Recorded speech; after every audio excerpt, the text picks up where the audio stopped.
have a scene like this, we want to think about how these characters are different because it'll make it funnier. And ultimately, it doesn't say in the script, you know, certain things, and you have to make choices. And that was one of the things that Don Richardson was trying to teach us as his students is because, you know, very rarely are you ever going to have a director who gives you anything you can use. Most of the time, they just tell you to stand over here or say this line louder. So what he was trying to teach us was how to direct ourselves. And so he would always talk to us about, it's all about the choices you make. Do I paint in yellow or orange? You know, and why? And the more scenes you do in here, there's only so many stories, a small number. I think it's only like 12. Every movie and TV show is a different version of that same story. And we've seen this story in many, many shows and movies, the same story. Somebody shows up. These two are obviously probably going to fall in love. They're probably going to share the apartment and get married. I mean, it's sort of like you can kind of tell where this thing's already going to go from the get-go. Yeah. Right, right. And so when you do a scene like this in class, when you go out there and you audition, you reflect on these scenes. And you go, oh yeah, I did that one scene from The Goodbye Girl.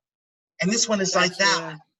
And that's one of the reasons, you know, we do scenes in class is we're trying to, it's almost like a data bank of scenes. And you do certain scenes a bunch of times and you start to kind of see which story it is. And you just sort of slot it in. And so, you know, when I see a scene, I've seen a version of this scene probably 1,000 times. So it's a lot easier for me to sort of reflect and build on the scenes that I've worked on or seen and give you notes on them because I've worked on them so many times.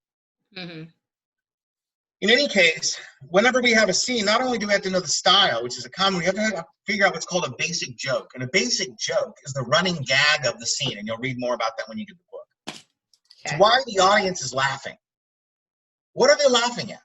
And what is the running theme that's making us chuckle in the scene? And so we have to figure out what that is. Go ahead, Jared. Were you going to say something? Yeah. I was going to say just how opposite they are initially. That's definitely one of the things that's funny is how different they are from each other. Then there's the element, of course, of you just showing up, which would be the unexpected house guest type joke. Okay, unexpected house guest. However, there's something else going on here, which I think is the main joke. And that joke is they're in love and they don't know it yet. Yeah, and I think that's what's funny about it. And that's why both of you are so tense. Okay? And that's why you get to each other so much. You don't even know what it is, but he drives you crazy, Zakiya. You know, later, you know, once you guys like hit it off eventually, you'll realize, oh, I get it now. You know, because Jared's character is a free spirit.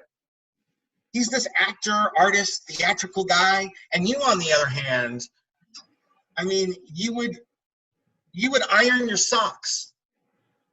So think more about how square and controlling she is. The idea that we're supposed to be left with is you guys actually need each other. Otherwise, you're going to something bad is going to happen if you don't help each other grow. Because the idea, Jared, is that she's going to help you probably get organized. And, you know, not be so impulsive and erratic and theatrical. And on the other hand, Zakiya, he's going to get you to relax a little bit, you know, and not be so tense. So, you know, the humor of it, this is the very early on in the movie. We need to see these flawed characters at their fullest here so we can see you guys grow. There's an arc in the story.